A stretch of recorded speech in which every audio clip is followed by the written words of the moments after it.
सद्गुरू महादेव कुंभारप्पाजी यांच्याही चरणी शिरसाष्टांग प्रणिपात करून तुम्हा सर्व मुमुक्षु साधकांच्या चरणी विनम्र अभिवादन करून नासिकेत ग्रंथामध्ये प्रवेश होऊया. नासिकेत ग्रंथाचा आपला 3रा अध्याय सुरू आहे. 3रा अध्याय 2 दिवस सुरू आहे. आज 3रा भाग, पान क्रमांक 20 नासिकेत ग्रंथाचं. आज आपण कालपर्यंत राजकन्या चंद्रप्रभा ही ऋषीच्या आश्रमात राहत असताना तिला श्वास लागू लागला. 6 महिने झाले होते तेव्हापासून ऋषीच्या आश्रमामध्ये ती राहत होती. पुढचे 3 महिने उलटले आणि 9 महिने पूर्ण झाले. 9 महिने पूर्ण झाले असताना श्वास लागू लागला, दम लागू लागला. मोठा श्वास घेतला आणि बाहेर सोडला आणि त्या श्वासाबरोबर बाळाचा जन्म झाला. ही वृत्तांत आपण काल बघितलेला आहे. बाळाचा जन्म झाला आणि त्याचं नाव नासिकेत ठेवलं ऋषींनी. नाकातून जन्म झाला म्हणून नासिकेत ठेवलं. नाकातूनच गर्भसंभव झालेला होता, नाकातूनच जन्म झाला, नासिकेत असं नाव ठेवलं. ही राजकन्या चंद्रप्रभा रात्रंदिवस ऋषीची सेवा करून रात्रंदिवस आपलं कर्म करायचं. राजकन्या होती, परंतु आश्रमामध्ये, ऋषीच्या आश्रमामध्ये गेल्यानंतर तिथं अरण्यामध्ये झोपडीसारखं असतं, तिथं सेवाच करावी लागते, तिथं काम करावं लागतं. आपलं ऋषीची सेवा करायची, झाडाला पाणी घालायचं, फुलं तोडून आणायचे. गुरुसेवा, ऋषीची सेवा 4 प्रकारानं केली जाते. जी अंगसेवा, स्थानसेवा, ही जी 4 प्रकारानं सेवा केली जाते, अंगसेवा, स्थानसेवा, सद्भावसेवा, आप्तसेवा, ही सेवा ही राजकन्या करायची. आणि करत असताना भगवत भजनाने सावधान. आपलं कर्म करत असताना ईश्वराला विसरायचं नाही. सावधान, अखंड अंतकरणामध्ये ईश्वराचं चिंतन ठेवून सावधान असे. आणि त्यांच्या संतचरणी विश्वास झालेला होता. तिचा विश्वास होता संत चरणावर, सद्गुरूच्या चरणावर. जे प्रीतीने संताचे भजन करतात ते महान पापी असले तरीही पावन होतात. संताचं भजन करणारे, संताची सेवा करणारे, संताच्या जवळपास राहणारे जे असतात ते कितीही पापी असो, पापी जरी असले तरीसुद्धा ते पावन होतात. त्यांचं जीवन धन्य होतं. सुनंदाताई पाटील म्यूट करा. ओम नमः शिवाय म्यूट करा. ते धन्य होतात.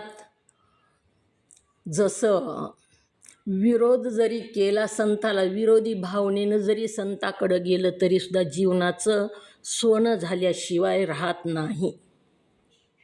संत तुकाराम महाराजांचा विरोध करण्यासाठी रामेश्वर भट्टानं कितीतरी प्रयत्न केला, खूप त्रास दिला त्यांना. परंतु ज्ञानेश्वर महाराजांना सुद्धा, तुकाराम महाराजाला, ज्ञानेश्वर महाराजाला रामेश्वर भट्टाने त्रास दिलेला आहे. तर त्रास देत असताना त्यांच्याच जीवनाचं सोनं होऊन बसलं. जसं परीस फोडण्यासाठी, परीस फोडायचा आहे म्हणून कुऱ्हाडीनं घाव घातला. परीस तर फुटायचा लांबच राहिला, पण कुऱ्हाडीचंच सोनं होऊन बसलं. परीसाला टच झाली कुऱ्हाड लोखंडाची घाव घातल्याबरोबर आणि तिचंच सोनं होऊन बसलं. अशा प्रकारे संताची संगती असते. अंजानपणानं त्या संगतीचा आपल्यावर परिणाम होतो. म्हणून संगतीकडं खूप लक्ष द्यावं. आपण संगती कोणाची करत आहोत. थोडा वेळ किती एक वाटमारी करणारा लुटारू. संताच्या संगतीचं महत्त्व कसं आहे, संताच्या संगतीमुळं कसं परिवर्तन होतं. एक वाटमारी करणारा लुटारू होता. रस्त्याने जाणाऱ्या लोकांना अडवायचा आणि त्यांच्यापासलं जेवढं धन आहे तेवढं हिसकाटून घ्यायचा. हा त्याचा रोजचाच धंदा. ती पैसे हिसकाटून घ्यायचे, त्याचं कामच ती. उठलं की अरण्यामध्ये जायचं, जिथं कुणीच माणूस नाही, येत नाही जात नाही, हत्यार हातात घेऊन जायचं आणि रस्त्याने त्या कुणीही जाऊ लागलं की त्याला अडवायचं आणि तुझ्याजवळ काय आहे ते मला देऊन टाक. धन पैसा दिला नाही द्यायला विरोध करायला की मारून टाकायचं आणि त्याच्याजवळचं धन हिसकावून घ्यायचं. अशा प्रकारे त्याचा रोजचा व्यवसाय त्या वाटमारू करणाराचा. एके दिवशी त्याच रस्त्याने संत जाऊ लागले. आपल्या स्वतःच्या आनंदामध्ये होते. ते गळ्यामध्ये विणा होता. नामस्मरण करत त्या रस्त्याने जाऊ लागले. त्यांना ह्या लुटारूनं अडवलं. काठी आडवी केली आणि सांगितलं, जे तुझ्याकडं काही आहे ते सर्व मला देऊन टाक. जर नाही देशील तर हे बघ माझ्यापाशी हत्यार, आत्ताच तुला मारून टाकतो. तसं म्हणल्यानंतर ते संत जी होते ते संत म्हणू लागले, माझ्याजवळ काहीच नाही. हे बघ, मी फक्त ईश्वराचं नामस्मरण करीत फिरतो. माझ्याजवळ काहीसुद्धा नाही. पैसा धन असलं सोनं हा प्रकार माझ्याकडं नाही. तेव्हा तो म्हणू लागला, लुटारू, मला पैसा धन दिलंस का? जी आहे तेवढं दे तुझ्यापाशी, काय असेल ते. तेव्हा संतांनी सांगितलं, माझ्याकडं विणा आहे, देऊ का तुला? दुसरं काहीच नाही बघ माझ्याकडं, हा विणा आहे माझ्याकडं, ही घे तुला पाहिजे तर. आणि त्याच्या गळ्यामध्ये विणा घातला आणि सांगितलं, नामस्मरण कर, काही करू नको. तेव्हा तो लुटारू म्हणू लागला, कसलं नामस्मरण? असलं मला काही माहीत नाही आणि ही वस्तू मला काही नको आहे. ही असली ह्याला घेऊन मी काय करू? मला चांगला माल पाहिजे, चांगला पैसा, सोनं, चांदी हे असलं पाहिजे मला. ही विणा आणि ही असलं नको मला. तेव्हा संतांनी सांगितलं, तुला सगळंच मिळेल म्हणले संत. तू ही विणा गळ्यात घाल आणि ईश्वराचं नाम घे. नाम घेतलंस की तुला पैसा धन जे पाहिजे ते मिळत असतं. म्हणून मी तुला सांगतो, तू ईश्वराचं नाव फक्त घे. त्याला वाटलं सोपा मार्ग आहे आता. पैशासाठी आपल्याला लुटारूपणा किंवा लोकांना मारणं हे करण्याचं कामच नाही ना. नुसतं नामस्मरण केलं की. त्याच्यामुळे त्यानं सांगितलं ते कसं करायचं असतं. तेव्हा त्यांनी सांगितलं संतांनी, काहीच करू नको, फक्त राम राम म्हण. त्याला म्हणताच येईना राम राम. ईश्वराचं नाव तोंडाला येण्यासाठी पुण्य लागतं. कुणाच्याही मुखाला ईश्वराचं नाव येत नाही आणि कुणालाही संत ओळखायला येत नाहीत. त्याच्या इंद्रियाला वळणच नव्हतं, त्याला राम म्हणता येईना. तेव्हा संतांनी बऱ्याचदा सांगून बघितलं पण त्याला काही म्हणता येईना. संत दयाळू असतात. तो जिथं आहे तिथं जातात आणि त्याला तिथून योग्य मार्गाला आणण्याचा प्रयत्न करतात. बुडते हे जन पहावे ना डोळा, येतो कळवळा म्हणून या.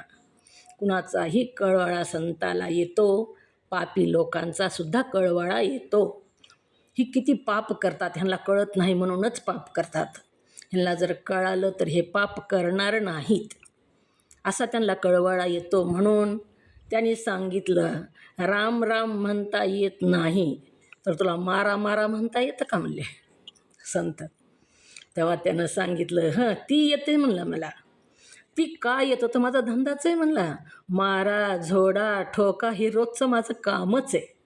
त्याच्यामुळं मला मारा मारा म्हणता येतं.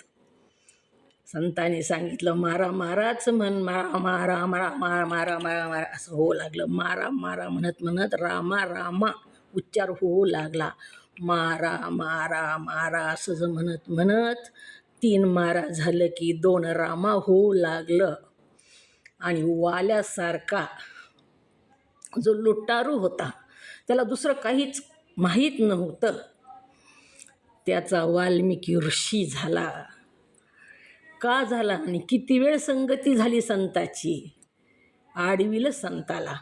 आणि थोडाच वेळ संगती झाली, क्षणभर जरी संताची संगती झाली, टच झालं की सोनं झालं.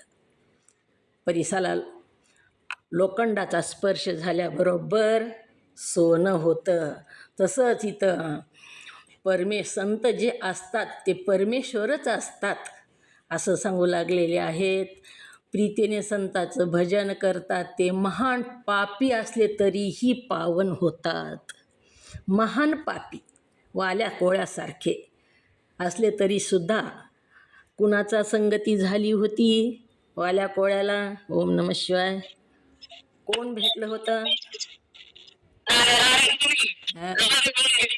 नारद मुनीसारखे महान संत भेटले आणि क्षणात उद्धार केला. महापापी असेल तरीही पावन होतात.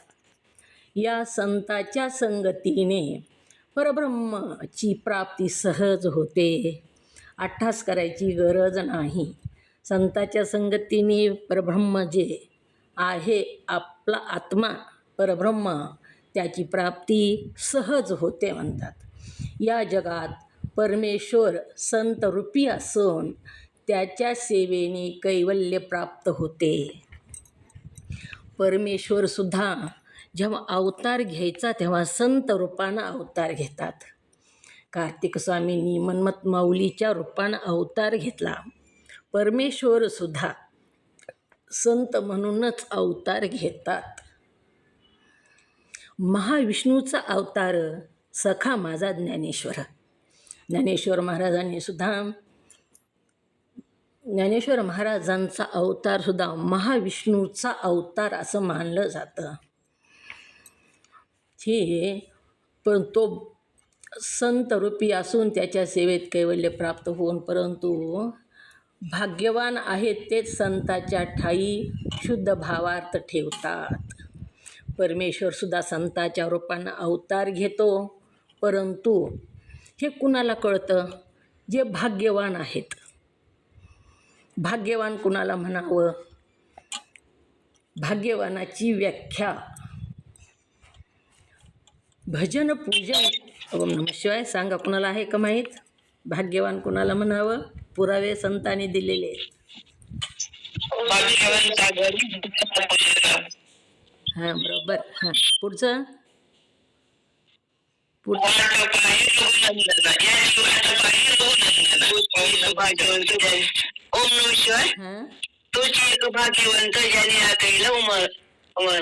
उमाकांत. बरोबर बरोबर. उमाकांताला आकळायचं असेल तर भाग्यवंत लागतो, कुणीही आकळू शकत नाही. ज्याच्या घरी भजन पूजन आहे त्याचीच वाट पाहतो रघुनंदना. भजन पूजन जो करतो त्याची भेट व्हावी असं ईश्वरी इच्छा करतो. तो मला भेटावा, तो ईश्वराला भेटावा ते इच्छा करतो का नाही माहीत नाही, पण ईश्वर त्याची इच्छा करतो. तो ईश्वराची इच्छा करून भजन पूजन करतो त्याच्या ठिकाणी, पण ईश्वरसुद्धा त्याची इच्छा करतो. दोन्ही कुणबी असायला पाहिजे. आईला मुलीला भेटावं वाटतं, पण मुलीलासुद्धा आईला भेटावंच वाटतं ना. तसं भक्त देवाला भेटावं वाटतं, पण देवालासुद्धा भक्तानं भेटावं ही इच्छा असते. शुद्ध भावार्थ ठेवून जो संताची सेवा करतो, संताच्या ठाई शुद्ध भावार्थ ठेवला जातो तो भाग्यवंत असतो. आणि संताची जो निंदा करतो तो मात्र त्याचं पतन होतं. भाग्यवान आहे तो संताच्या ठाई शुद्ध भावार्थ ठेवून मोक्षास जातो. शुद्ध भावार्थ, संताची कोणतीच निंदा नाही. संता कोण? मनुष्य देह धारण केलेला आहे त्याने सुद्धा. त्यांची जर चूक झाली तर त्यांची ती बघून घेतील. आपल्याला अधिकार नाही त्यांच्या चुका काढण्याचा. आपण कोण त्यांच्या चुका काढणार? मोक्षात जातो आणि दुर्भागी पुरुष त्याचे गुणदोष पाहतो आणि तेनेकडून तो नरकात जातो. साधू संताचे गुणदोष पाहणारा नरकात जातो. 3 लोकांची निंदा केली तर तात्काळ शिक्षा आणि नरक प्राप्ती. पहिली माता, जी आई आहे, तिचीही निंदा करू नये म्हणून सांगितलं. आई कशीही असू दे, राक्षसी आई असू दे, पण मुलासाठी आईच असते.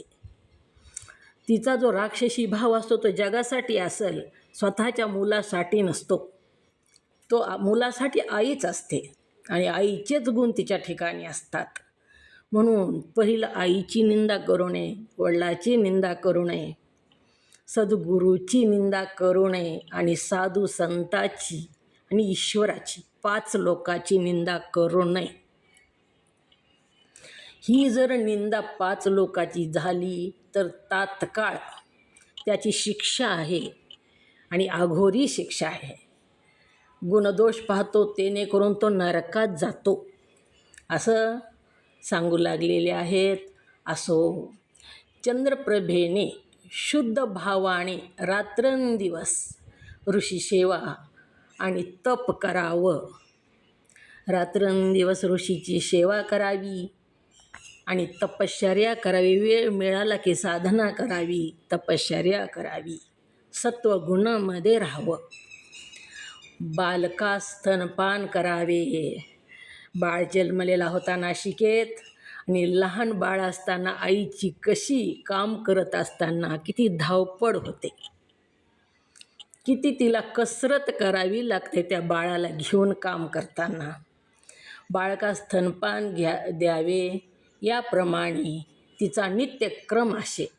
म्हणजे बाळाला सांभाळून सगळं काम करायचं आणि हे करत असताना आपलं पूजा अर्चा तप जे आपलं नित्यक्रम आहेत ते करायचे.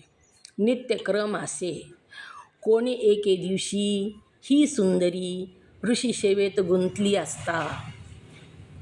राजकुमारी होती, काम करायची कसलीच सवय नव्हती आणि त्या आश्रमामध्ये काम करत असताना, ऋषी सेवेत गुंतली असताना, म्हणजे आश्रम झाडणं, सद्गुरूला फुलं आणून देणं, फुलझाडाला पाणी घालणं, स्वयंपाक करणं, लाकडं आणणं, जे जे काम तिथं असतात ते काम करत असताना ऋषी सेवेत गुंतली असता बालक आक्रोशे रडू लागला.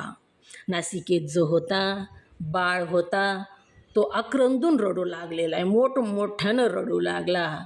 त्यास मातेचे शांतवन न मिळाल्यामुळे त्याची आई जवळ नव्हती आणि लहान बाळाला आई जवळ असावी वाटते. आई जवळ नव्हती म्हणून तो आक्रंदून रडू लागला. मातेचे शांतवन न मिळाल्यामुळे त्याने मोठा टाहो फोडला. आई जवळ नव्हती, रडत रडत तो जास्तच रडू लागला आणि मोठ्यानं टाहो फोडला. तेव्हा ऋषीशृषा संपादून ती राजकन्या आश्रमी आली. काम संपलं आश्रमातलं ऋषींचं तिथलं आणि काम संपवून ती जिथं तिची ठिकाण होतं राहायचं तिथं आली. राजकन्या आश्रमी आपल्या ठिकाणावर आली, म्हणजे आपल्या झोपडीमध्ये किंवा आपल्या रूममध्ये आली आणि पाहते तो मूल अतिशय रडत होते. अतिशय मोठ्यानं तो आक्रंदून मूल रडत होतं. तेने करून ती दुःखाने शोककुलित झाली. तिला वाईट वाटलं, दुःख झालं तिला. काम करून थकून आलेली होती आणि इतका आक्रंदून रडू लागलेलं बघून तिला शोक झाला, तिच्या मनाला दुःख झालं. शोककुलित झाली आणि म्हणू लागली, त्या बाळाला म्हणू लागलेली आहे, तू माझ्या पूर्वकर्माने इथे मला प्राप्त झालास. त्या लहान बाळाला बोलू लागलेली आहे तू. माझ्या पूर्वीच्या दुष्कर्मामुळंच, असंच तिचा अर्थ इथं, तू मला प्राप्त झालास. मी आपल्या बापाच्या गृही सगळं सुखाने संपन्न असून राजभोग भोगीत होते. तू नव्हतास तेव्हा मी माझ्या बापाच्या घरी सगळे सुख मला होते. तिथं उपभोग मी भोगीत होते. मी राजकन्या होते, राजभोग भोगीत होते. तो अकस्मात गर्भ राहून तुझ्यामुळे विघ्न झाले. अकस्मात मला गर्भ राहिला आणि तुझ्यामुळंच माझ्या आयुष्यात सगळे विघ्न आले. त्या बाळाला ती चंद्रप्रभा म्हणू लागलेली आहे. ती कामानं थकून गेली, तिला कामाची सवय नव्हती आणि ही बाळ आक्रंदून रडू लागलेला बघून ती त्याला म्हणू लागलेली आहे, तो अकस्मात गर्भ राहून तुझ्यामुळे विघ्न आलं. तूच ह्या विघ्नाला कारणीभूत आहेस. तुझ्यामुळे दारुण वनवास भोगला. तुझ्यामुळेच मला हा दारुण वनवास भोगावा लागलेला आहे आणि अजूनही तू मला छळतोस. आताही तुझं थांबलेलं नाही. मला अजूनही तू छळीतच आहेस. किती दिवस मला तू असा त्रास देणार आहेस, छळणार आहेस. असं ती चंद्रप्रभा, स्वतःचाच क्रोध आलेला आहे तिला, आणि त्या बाळाला म्हणू लागली, तुझ्यामुळे दारुण वनवास भोगला आणि अजूनही तू मला छळतोस. असे म्हणून ती रडू लागली. तिची ती स्वतःच रडू लागली. त्यावेळी ती पूर्व दुःखाचे स्मरण होऊन अतिशय शोककुलीन झाली. पूर्वी जी दुःख झालेले तिला, जेव्हा गर्भ समावला हे कळालं तेव्हा तिला स्वतःलाही दुःख झालं. आईला कळालं तेव्हा आईलासुद्धा किती दुःख झालं.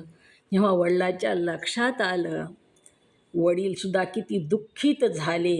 ही तिच्या आठवू लागलेली आहे पहिलं ती त्यावेळेस झालेलं सगळं. आणि आपल्या वृत्तीमध्ये, आपल्या मनामध्ये किंवा दृष्टीमध्ये ईश्वरानं अमृत भरलेले बघा, अमृत भरलेले. आपण जिथं जाऊ, आपली वृत्ती जिथं जाईल त्याला जिवंत करतं ती दृष्टी. आता अनेक 4 वर्षाखाली 5 वर्षाखाली एखादी दुःखद घटना घडली आणि आपण सध्या सुखी आहेत. आता ती घटना विसरून गेली, पण कोणत्या तरी कारणानं पुन्हा त्या घटनेची आठवण झाली, आपली वृत्ती तिथं गेली, तर त्या घटनेला जिवंत करते ती. म्हणजे त्यावेळेस आठवून ती आज रडते. त्यावेळेस कसं झालं होतं आणि मला किती दुःख झालं होतं, किती दुःखाचा पर्वत माझ्यावर कोसळला होता. त्यावेळेस झालेलं जुनं कधीचं, पण तिथं वृत्ती गेली की आजही रडते ती, जिवंत करते त्या आठवणीला वृत्ती. अमृत आहे तिच्यामध्ये. ही दुःखाचे प्रसंग जिवंत करते, तसेच सुखाचे सुद्धा प्रसंग जिवंत करते ती. आता कोणी यात्रेहून आलं बघा, आता यात्रेचे दिवस आहेत, केदारनाथून कोणीतरी आलं आणि तिथले प्रसंग सांगू लागलं. आपली यात्रा आधीच झालेली, त्यावेळेस आपण सुद्धा आपली जेव्हा 5 वर्षाखाली 10 वर्षाखाली कधी जेव्हा यात्रा झाली असेल तेव्हा तिथं जे घडलं तिथं वृत्ती आपली जाते आणि तिथं जो आनंद झाला होता तो आनंद आजही होतो. आज त्यावेळेसच्या सगळ्या त्या घटना जिवंत करते ते अमृतवृत्ती. इथं तसंच झालेलं आहे. तिची वृत्ती तिथं गेलेली, पहिल्या जी त्रास झालेला आहे तिथं गेली. असे म्हणून ती स्वतःच रडू लागली. त्यावेळी तिला पूर्व दुःखाचे स्मरण झालं. तिथं वृत्ती गेली की ती वृत्ती जिवंत झाली आणि जिवंत होऊन आज तिला आठवण होऊन तिला रडू येलेलं आहे. अतिशय कुलित झाली. त्यावेळेस लक्षात येऊन आईला किती दुःख झालं होतं, वडिलांना किती दुःख झालं होतं, किंवा जेव्हा माझ्या वडिलांनी माझा त्याग केला त्यावेळी मला हाताला धरून सगळ्या आप्तच्या समोर मला चलवीत अरण्यामध्ये कसं आणून सोडलं, रस्त्याने मला किती त्रास झाला, ही सगळं तिला वनवास आठवू लागला आणि अतिशय शोककुलीन झाली आणि क्रोधाने म्हणाली, क्रोध आला तिला आणि क्रोधाने म्हणाली, यानेच मला दूषण लावले, ह्या बाळानं यानेच मला दूषण लावले, वनवास घडला आणि माझा उपहास झाला, ह्याच्यामुळंच हा जो आहे ना, ह्याच्यामुळंच मला दूषण लागलं आणि मला वनवास घडला आणि माझा उपहाससुद्धा झाला. सगळ्यांनी माझा उपहास केला, म्हणजे मला वाईट असं सिद्ध केलं, उपहास झाला. याच्या गर्भदोषाने उभय कुळास बोल लागला. ह्याचा गर्भ समावला तेव्हापासूनच माझ्या कुळाला सुद्धा कलंक लागला.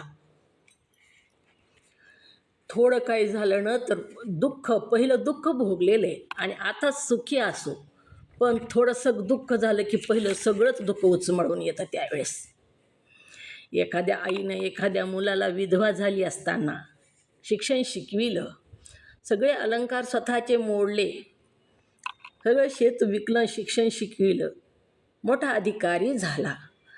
जेव्हा तो आईलाच मानित नाही तेव्हा तिला सगळ्या पहिल्या आठवणी एकत्र येतात, तुझ्यासाठी मी काय काय केलं.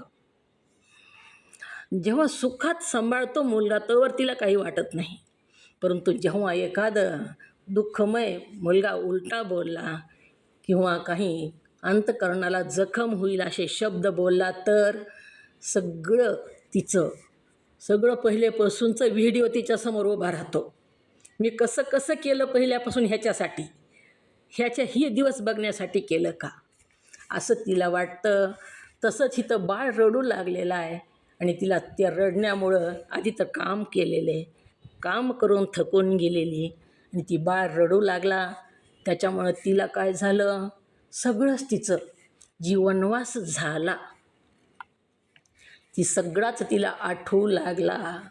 उभय कुळास बोल लागला, हा किती पातकी माझ्या पोटी आला, किती पापी आहेस तू, माझ्या पोटी आलास, माझ्या मस्तकी निंद्य कर्म पडले, तुझ्यामुळं मी निंद्य कर्म केलं नसताना सुद्धा निंद्य कर्माचा डाग मला लागला, माझ्या मस्तकी निंद्य कर्म पडले. या सर्व गोष्टीचे कारण हा झाला, ह्याला कारण तूच आहेस. त्या बाळाला ती म्हणत आहे, या सगळ्या गोष्टीला कारण तूच आहेस. असे बोलून ती सुंदरी नाना प्रकारे विलाप करू लागली. ती सुंदरी, ती चंद्रप्रभा रडू लागली आणि अनेक आठवणी काढू लागली, विलाप करू लागली. अतिशय क्रोधाने तप्त होऊन तिला जास्तच राग आला पुन्हा आणि ते मूल घेऊन ती गंगातीरी आली. गंगेच्या काठावर त्या मुलाला घेऊन आली. त्यास गवताचे वेष्टन करून ते तिने गंगेत सोडून दिले. गवताची टोपली तयार केली, गवतच पांघरू घातलं. गवताची टोपली, लाकडाची टोपली तरंगते, पांघरू घातलं, गंगेत सोडून दिलं. आपण आश्रमी येऊन ऋषी सेवा करू लागली, कुणालाच काही सांगितलेलं नाही. ती बाळ नाशिकेताला सोडून दिलं गंगेमध्ये, गवताची टोपली तयार करून गवतच वरी झाकलं आणि सोडून दिलं आणि आश्रमात परत आली आणि आपल्या आपल्या कामाला लागली. वाचका हो, ज्याला ईश्वर तारी त्याला कोण मारी, देवतारी त्याला कोण मारी, अशी जी म्हण आहे ती अक्षरशः खरी आहे. ते मूल गंगेत वाहत वाहत जेथे उद्दालक तपश्चर्या करत होता, उद्दालक ऋषी तपश्चर्या करत होता, तेथे आले. त्याने ते तृणाने वेष्टिलेले मूल वाहत येत असता पाहिले. गंगेच्या काठावरच उद्दालक ऋषी तपसाधना करत होते. त्याने त्या गंगेमध्ये ती टोपली गवताची वाहत येलेली पाहिली. आणि झटकन बाहेर काढले. त्यावेळी तो ऋषी आश्चर्याने चकित होऊन मुलास पाहू लागला. आश्चर्य वाटलं त्याला. हे बाळ वाहत आलेलं बघून त्या बाळाला बाहेर काढलं आणि त्याच्याकडं तो बघू लागला. आणि तो आपल्या मनाशीच तो म्हणाला, तेजपुंज व दैदिप्यमान असे हे मूल कोणाचे असावे? तो त्यास ब्रह्मदेवाच्या वराचे स्मरण झाले. कुणाचं मूल असावं असं त्याला वाटलं. आणि आपले पिता ब्रह्मदेव यांनी जे आपल्याला वर दिला होता, आधी पुत्र आणि पुन्हा पत्नी प्राप्त होईल असं त्याचं स्मरण झालं. स्नेहभरीत होऊन तो त्याच्याकडे आनंदाने पाहू लागला. अंतःकरणामध्ये प्रेम उत्पन्न झालं, स्नेह उत्पन्न झाला. आनंदानं त्या बाळाकडे तो पाहू लागलेला आहे. तो उद्दालक ऋषी तो आपल्या अवयवासारखे अवयव, मुख व नेत्र समसमान असे पाहताच त्या बाळाचे डोळे उद्दालक ऋषीसारखे होते. चेहरासुद्धा उद्दालक ऋषीसारखा होता. याच्यावरून अंतःकरणात जाणले हा आपलाच मुलगा असावा, कारण ह्याचे डोळे, ह्याचे अवयव माझ्यासारखे आहेत आणि मला वरसुद्धा असाच प्राप्त झालेला आहे, आधी पुत्र प्राप्त होईल म्हणून, आणि हा माझाच पुत्र असावा असं आपल्या आपल्या अंतःकरणामध्ये त्या उद्दालक ऋषीने जाणलेलं आहे की हा माझाच पुत्र मला ब्रह्मदेवाच्या वराने प्राप्त झाला.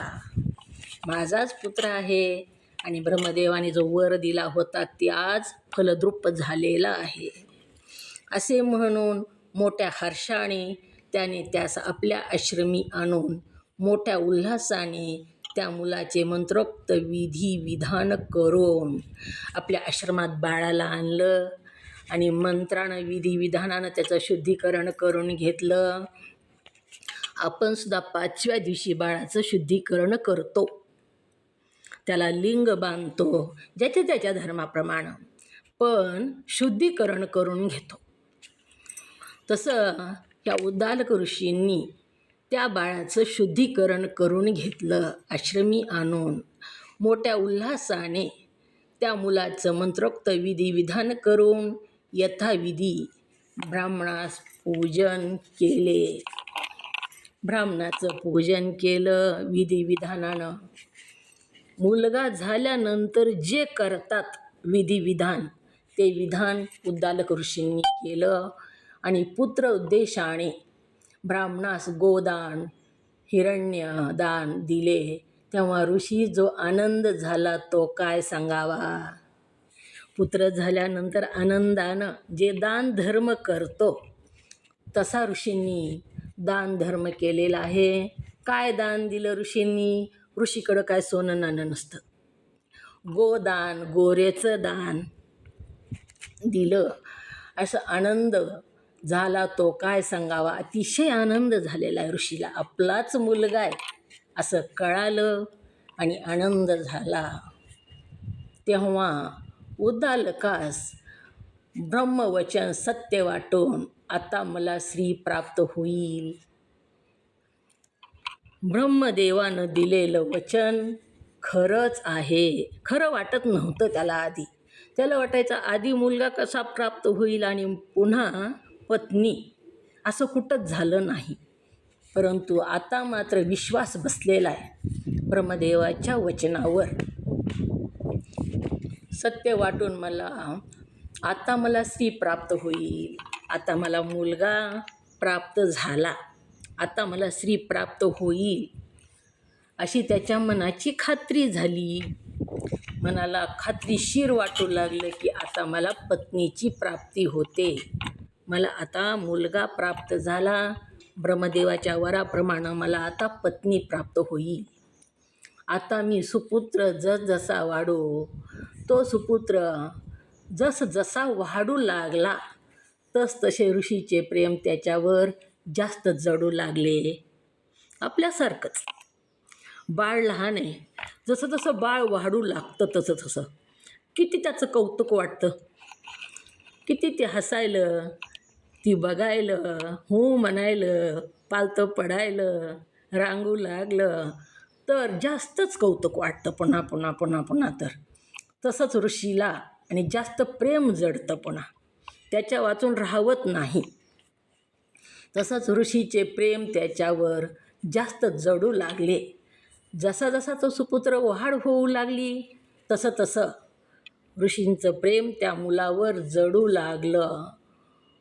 तो मुलगा मुळीच जीवनमुक्त असल्यामुळे, मुळातच तो जीवनमुक्त होता. त्याने अल्पवयात सगळं वेदशास्त्राचा अभ्यास केला. 5 वर्षाचं झालं की अभ्यासाला सुरू होतं, 6 वर्षाचं, 5 वर्षाचं. तसंच हा जसा जसा वाढू लागला आणि वेद अध्ययन शिकू लागल्याबरोबर त्याला सगळंच पाठ होऊ लागलं. म्हणजे वेदशास्त्राचा अभ्यास तो करू लागला. अल्पवयात सकळ वेदशास्त्राचा अभ्यास केला, आकलन केलं, लवकर लवकर वेदशास्त्र शिकून घेऊ लागला. तेने करून त्याच्या अंगी तपस्थितीचे ज्ञान होऊन त्याची विनयवृत्ती सर्वांस आवडू लागली. हुशार मुलगा सगळ्याच आवडतो. जो बुद्धिवान असतो, हुशार असतो, तो आसपासच्या लोकांनासुद्धा आवडतो. तसंच त्याची तपस्थिती बघून, त्याचं वर्तन बघून आणि विनय ही त्याच्या अंगी गुण होता, विनयवृत्ती होती, नम्र होता तो. आणि नम्र असेल तरच सगळ्याला प्रिय होतो. उद्धट असेल तर कुणालाच आवडत नाही. दिसेल त्याला उरपाट बोलायला, काही महागारी बोलायला तर कुणालाच तो मुलगा आवडत नाही. सगळ्याशी आनंदानं खेळत असेल, नम्र विनयवृत्ती असेल तर तो सगळ्यालाच आवडतो. लहान मुलगा, लहान बाळ आहे 4-5 वर्षाचं, आणि त्याला आपण जवळ घेऊ लागलो तर ती उलटं बोलू लागलं, शिव्या देऊ लागलं तर घेत नाही माणूस जवळ त्याला. तसंच विनयवृत्ती सर्वांस आवडू लागली आणि तो रात्रंदिवस मोठ्या प्रीतीने पितृसेवा करू लागला. तो नासिकेतसुद्धा जसा जसा मोठा होऊ लागला तसा तसा आपल्या वडिलांची सेवा करू लागला.